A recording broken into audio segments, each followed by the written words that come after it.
नमस्कार, बहुत बहुत स्वागत है आपका कंपटीशन फैक्ट यूट्यूब चैनल पे। वैद्युत बल रेखाएं ये क्या होती हैं इसको समझते हैं।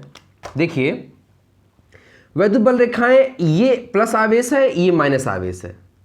अब आप देखिए, अगर आप किताबों में देखते होंगे तो प्लस आवेश माने धन आवेश से बल रेखाएं बाहर की ओर दिखती हुई इस तरीके से चित्र आप देखेंगे, और अगर ऋण आवेश है माने माइनस चार्ज है तो यहाँ जो बल रेखाएं हैं ये अंदर की ओर ऐसे जाती हुई दिखती होंगी। आपको फिगर में ऐसा दिखता होगा। यहाँ समझने योग्य बात है, क्या कोई चार्ज हम लेके आते हैं, कोई आवेश लेके आते हैं तो क्या उसके चारों तरफ ऐसा कुछ एरो जैसा दिखता है? वास्तव में ऐसा होता है?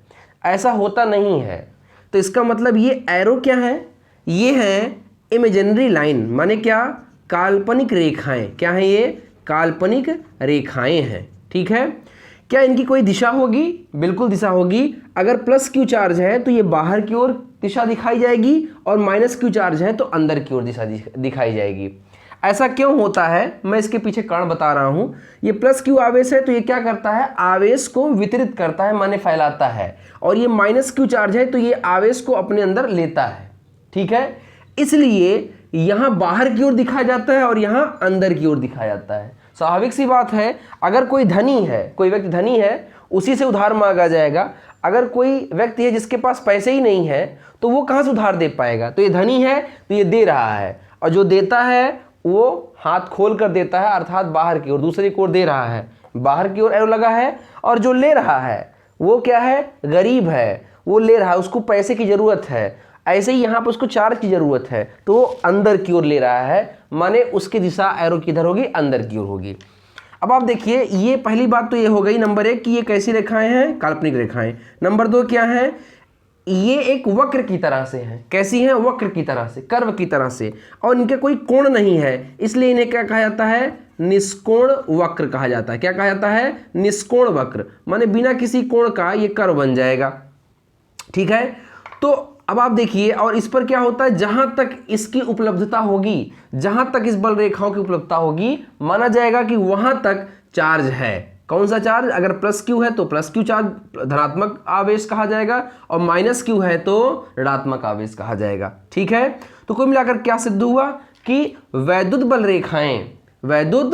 रेखाएं क्या है? वह काल्पनिक निष्कोण वक्र हैं, या वह काल्पनिक रेखाएं हैं जो निष्कोण वक्र की तरह से हैं, जिस पर क्या होता है? जिस पर एकांक धन आवेश, एकांक माने एक बता रहे हैं, एकांक धन आवेश स्वतंत्र रूप से, अकेले अर्थात स्वतंत्र रूप से पृथक्कृत तरीके से गति करता है, चलता है। फिर से एक बार समझेंगे, वैद्युत बल रेखाएं क्या हैं? वैद्युत बल रेखाएं वह काल्पनिक निष्कोण वक्र हैं जिस पर, ये देखिए, ये काल्पनिक निष्कोण वक्र बनाया गया है। वह काल्पनिक निष्कोण वक्र है जिस पर एकांक धन आवेश, एकांक क्या? धन आवेश स्वतंत्र एवं पृथक्कृत रूप से, स्वतंत्र है, इस पर कोई बल नहीं काम कर रहा है। कौन सा बल लगेगा? धनात्मक ऋणात्मक आवेश कारण बल लगेगा, लेकिन वैसे अकेले में इस पर कोई बल नहीं लगेगा, क्योंकि आपको पता है कूलाम बल कम से कम 2 आवेशों के कारण ही लगता है। तो यहां पर ध्यान दीजिए, इसीलिए कहा जा रहा है स्वतंत्र एवं पृथक्कृत। पृथक्कृत का मतलब अकेले, अलग अलग। पृथक्कृत रूप से क्या करता है? चलता है, गति करता है। ठीक है। अब आप देखिए, यहां से वैद्युत बल रेखाओं के कुछ 2 जो प्रमुख गुण थे वो मैंने बताया। पहला गुण क्या बताया? कि वैद्युत बल रेखाएं अगर प्लस क्यू आवेश है तो बाहर की ओर निकलेंगी, और माइनस क्यू आवेश है तो भीतर की ओर जाएंगी। ठीक है। दूसरा क्या है कि अगर एक प्लस क्यू चार्ज और एक माइनस क्यू चार्ज, माने अनलाइक चार्ज, विपरीत आवेश एक दूसरे के समीप लाए जाएं तो उनके बीच क्या होता है? उनके बीच आकर्षण बल लगता है। कैसा बल लगता है? आकर्षण बल लगता है। ये देखिए क्यों लगता है, इसके पीछे क्या कारण है बता रहा हूं, देखते रहिएगा। ठीक है। इनके बीच क्या लगेगा? आकर्षण बल लगेगा। ये देखिए, मैं फिगर बना रहा हूं। अब देखो यहां पे क्या होगा, ये देखिए, ये बल रेखाएं निकलेंगी, यहां से जाकर यहां पे समाप्त हो जाएंगी, यहां तक मिलेंगी, ऐसे जाके ऐसे मिल जाएंगी। ठीक है। ये प्लस क्यू आवेश है, बल रेखाएं बाहर की ओर हैं। ये माइनस क्यू आवेश है, बल रेखाएं कहां की ओर हैं? अंदर की ओर है। ठीक है। तो प्लस क्यू से निकलेंगी बल रेखाएं, कहां जाके समाप्त हो जाएंगी? माइनस क्यू पे जाके समाप्त हो जाएंगी। ठीक है। यहां पे देखिए, अगर दो विपरीत आवेश एक दूसरे के समीप लाए जाएं, ये एक स्थिति है, मान लीजिए ए स्थिति है, तो इनके बीच क्या होता है, आकर्षण बल लगता है। इनके बीच जो बल रेखाएं हैं, ये जो बल रेखाएं जा रही हैं, ये किसी तनी हुई लचकदार डोरी की तरह से अंदर की ओर क्या होती हैं, सरकती हैं, अंदर की ओर दबती हैं। आप देखिए, अगर ये कोई एक डोरी मान लीजिए, तो इसमें क्या हो गई, यहां पर लचक हो गई, यहां पे क्या हो गई, लचक हो गई। इस तरीके से ये व्यवहार करती हैं। वैद्युत बल रेखाएं किस तरीके से व्यवहार करती हैं, अगर दो विपरीत आवेश एक दूसरे के समीप लाए जाएं, तो इनके मध्य वैद्युत बल रेखाएं धन आवेश से चलकर ऋण आवेश की ओर जाएंगी, और ये वैद्युत बल रेखाएं एक तनी हुई डोरी में जो लचक उत्पन्न होती है, इसी की भांति प्रतीत होती हैं, आभास इनका होता है। दूसरी एक कंडीशन है, मान लीजिए कि दो प्लस क्यू चार्ज माने लाइक चार्ज ले आए गए, या माइनस क्यू चार्ज, ठीक है, दोनों ही लाइक चार्ज, लाइक माने एक जैसे चार्ज, एक जैसे आवेश लाए गए, तो इनके बीच क्या होगा, आपको पता ही है कि वैद्युत बल रेखाएं धन आवेश से कहाँ निकलती हैं, बाहर की ओर निकलती है। अभी मैंने बताया कुछ देर पहले, ये भी धन आवेश है, यहाँ भी कहाँ निकलेंगी, बाहर की ओर निकलेंगी, ऐसे बना दिया गया। तो अब आप देखिए, जब यहाँ बाहर की ओर निकलते हुए दिखाया गया, तो क्या ये यहाँ बाहर से जाकर यहाँ जाके मिल जाएंगी, नहीं, क्योंकि ये भी बाहर की ओर निकल रही, ये भी निकल रही है। अगर ये देने वाला दाता है तो ये भी देने वाला दाता है, तो ये लेगा थोड़ी ना, दोनों ही दे रहे हैं, तो इनके बीच क्या लगेगा, रिपल्सिव फोर्स, माने क्या, प्रतिकर्षण बल, क्या लगेगा, प्रतिकर्षण बल लगेगा, ठीक है। अगर लाइक चार्ज अनलाइक चार्ज है, माने विपरीत आवेश है, तो इनके बीच क्या लग रहा है, यहाँ पर आकर्षण। कैसे जाने, क्योंकि वैद्युत बल रेखाएं प्लस क्यू आवेश से निकलकर माइनस क्यू पे समाप्त हो जा रही हैं, आकर्षण बल लग रहा है। अगर लाइक चार्ज हैं, जैसे समान आवेश हैं, जैसे प्लस प्लस या माइनस माइनस, तो इनके बीच क्या लग रहा है, यहाँ पे देख सकते हैं आप कि इनके बीच जो है प्रतिकर्षण लगेगा, क्योंकि ये जो बल रेखाएं हैं, ये कहीं पर जाके समाप्त नहीं हो पा रही हैं, ये जहाँ से निकल रही हैं या जहाँ पे जा रही हैं, उनका स्थान वहीं पर खत्म हो जा रहा है, वो आगे नहीं बढ़ पा रही हैं, ठीक है। तो अब आप देखिए, यहाँ भी ये लेने वाला है, यहाँ भी लेने वाला, तो इसमें कौन देगा, कोई नहीं देगा, तो बल रेखाएं निकल कहीं जा नहीं पाएंगी। इसका मतलब यहाँ पर भी क्या लगेगा, रिपल्सिव फोर्स अर्थात प्रतिकर्षण बल, ठीक है। तो ये कुछ महत्वपूर्ण बिंदु थे जो कि बताने आपको बहुत जरूरी थे। अब इसके आगे बढ़ते हैं हम लोग। देखिए, वैद्युत क्षेत्र की तीव्रता ये क्या होती है, वैद्युत क्षेत्र की तीव्रता इंटेंसिटी ऑफ इलेक्ट्रिक फील्ड, ठीक है। वैद्युत क्षेत्र की तीव्रता ये क्या होती है, कोई वैद्युत क्षेत्र है, वो वैद्युत क्षेत्र कैसे उत्पन्न हुआ होगा, निश्चित रूप से अगर वहां पर कुछ आवेश रखे गए होंगे, एक या एक से अधिक आवेश, तो वहां वैद्युत क्षेत्र उत्पन्न हुआ होगा कूलाम के नियमानुसार, उनके बीच बल लगा होगा और उस कारण वैद्युत क्षेत्र उत्पन्न हुआ होगा। उस वैद्युत क्षेत्र जो उत्पन्न हुआ होगा, उसका परीक्षण करने के लिए हम कोई एक टेस्ट चार्ज लेकर आएंगे, जिसे हम परीक्षण आवेश कहते हैं। क्या कहते हैं, परीक्षण आवेश। जैसे अगर किसी तार में करंट उत्पन्न हो रहा है कि नहीं उत्पन्न हो रहा है, उसको चेक करने के लिए क्या लेके आते हैं, टेस्टर, कि हाथ से पकड़ लेते हैं। हाथ से पकड़ लेंगे तो करंट लगेगा तो आदमी उठेगा नहीं, उठ जाएगा, है ना। तो ऐसा नहीं करेंगे, हम क्या करेंगे, लेके आते हैं टेस्टर लेके आते हैं, लगाते हैं और चेक करते हैं कि इस तार में करंट फ्लो हो रहा है कि नहीं फ्लो हो रहा है। ठीक उसी प्रकार अगर किसी भी आवेश के कारण वैद्युत क्षेत्र उत्पन्न हुआ है, तो कितना वैद्युत क्षेत्र उत्पन्न हुआ है, उसकी तीव्रता क्या है, यह ज्ञात करने के लिए एक टेस्ट चार्ज लेकर आना पड़ता है, परीक्षण आवेश लेकर आना पड़ता है। तो देखिए यहाँ पर मान लिया कि यहाँ पर ध्यान समझिए, यहाँ पर कोई प्लस क्यू आवेश है। अब प्लस क्यू आवेश है तो स्वाभाविक सी बात है, इससे बल रेखाएं कहाँ निकलेंगी, बाहर क्यों निकलेंगी। प्लस क्यू आवेश है, इसके कारण वैद्युत क्षेत्र चारों तरफ इसके फैला हुआ है। अब इससे हम मान लिए ये बिंदु ए पर है, मान लिए कि इससे स्मॉल आर दूरी पर कोई पॉइंट है पी, कोई पॉइंट क्या है, पी है, जहां पर हमको इलेक्ट्रिक फील्ड इंटेंसिटी अर्थात वैद्युत क्षेत्र की तीव्रता निकालनी है। अब जब यहाँ पे निकालनी है तो यहाँ पर बिंदु पी पर वैद्युत क्षेत्र तीव्रता ज्ञात करने के लिए यहाँ पर हम एक टेस्ट चार्ज क्यू नॉट लेकर आते हैं। क्या ले आते हैं, एक टेस्ट चार्ज क्यू नॉट, कि यहाँ पर कितना वैद्युत क्षेत्र उत्पन्न हो रहा है, इसकी गणना करने के लिए हम क्यू नॉट लेके चले आए। ठीक है। अब आप देखिए तो होगा क्या कि वैद्युत क्षेत्र की तीव्रता जो प्राप्त की जाएगी वह क्या होगी, वैद्युत क्षेत्र की तीव्रता को ई से दिखाते हैं, किसे दिखाते हैं, ई से, इंटेंसिटी ऑफ इलेक्ट्रिक फील्ड को ई से दिखाते हैं। अब जब यहां पर आप आवेश ले आए हैं और एक आवेश चेक करने के लिए लेकर आए जिसे हम परीक्षण आवेश कहें, तो दोनों के बीच क्या लगेगा, बल लगेगा। दो आवेश के बीच क्या लगता है, बल लगता है, कूलाम बल। तो बल लगेगा, ठीक है। जितना बल लगेगा अर्थात वैद्युत बल, वैद्युत बल। और ये जो परीक्षण आवेश का मान है कितना है, परीक्षण आवेश का मान, इसी का रेशियो कर दिया जाए, वही रेशियो क्या कहलाएगा, इस बिंदु पर वैद्युत क्षेत्र की तीव्रता कहलाएगा। किस बिंदु पर, बिंदु P पर। अब आप देखिए वैद्युत क्षेत्र की तीव्रता निकालने के लिए क्या किया मैंने जो परीक्षण आवेश और जिसके कारण वैद्युत बल उत्पन्न हो रहा था, जिस कारण वैद्युत क्षेत्र उत्पन्न हो रहा था, ऐसे आवेश के बीच लगने वाले बल और परीक्षण आवेश का रेशियो निकाल लिया, इसी से वैद्युत क्षेत्र की तीव्रता प्राप्त हो जाएगी।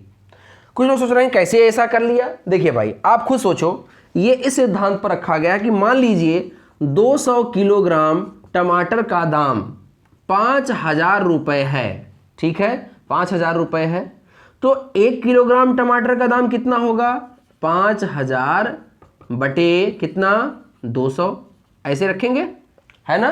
तो ठीक उसी प्रकार जितना जो इनके बीच बल लग रहा है आवेशों के बीच, इसका मान ज्ञात करने के लिए हम परीक्षण आवेश को बिंदु ए से बिंदु P तक सरकाते जाएंगे।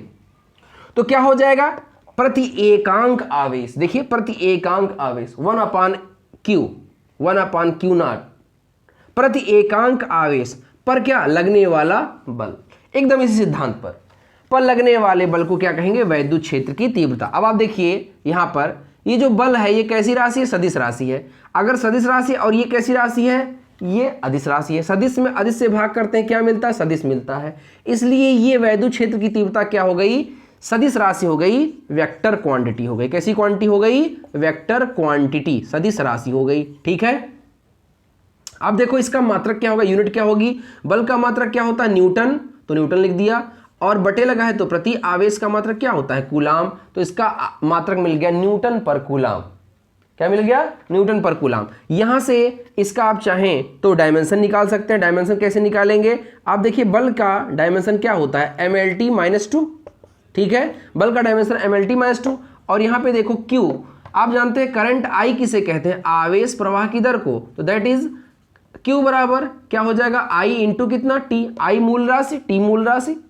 तो I मतलब करंट का यूनिट डायमेंशन क्या होगा A, और T फॉर टाइम का डायमेंशन क्या होगा T।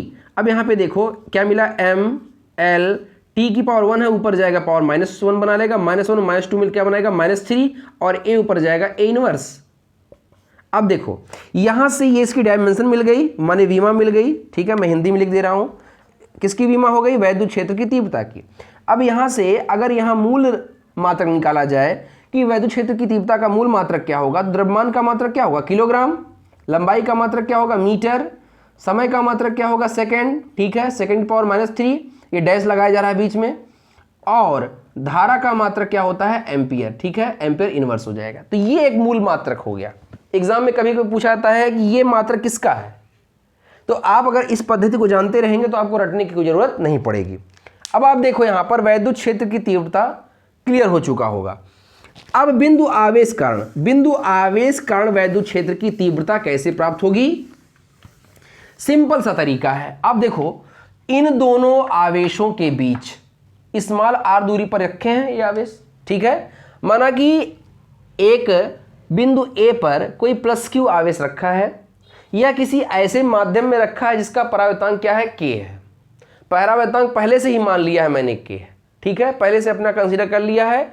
अगर कोई परावैद्युत पदार्थ होगा तो k का मान उस परावैद्युत पदार्थ के मान पर निर्भर करेगा।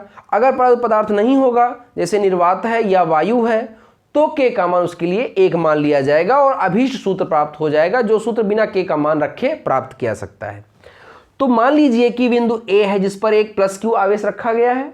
इस +q आवेश इसके कारण चारों तरफ इसके क्या लगेगा, वैद्युत बल रेखा निकलेंगी और वैद्युत क्षेत्र उत्पन्न होगा। इस वैद्युत क्षेत्र का मान ज्ञात करने के लिए यहाँ पर इसी क्षेत्र के भीतर बिंदु P पर बिंदु A से स्मॉल r दूरी पर मान लिया कोई आवेश क्या है Q0, जो क्या है परीक्षण आवेश है।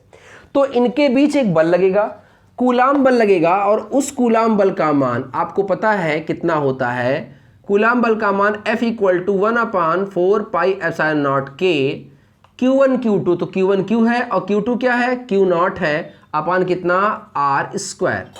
ये बल की वैल्यू मिल गई। जब बल का मान मिल गया तो आपको पता है कि वैद्युत क्षेत्र की तीव्रता का सूत्र क्या पता है, E = F/Q0 होता है। तो बताओ E बराबर, अभी कुछ देर पहले बताया है, E = F/Q0। तो बताओ E बराबर कितना मिलेगा, F की, इसे समीकरण 1 मान लीजिए, इक्वेशन फर्स्ट।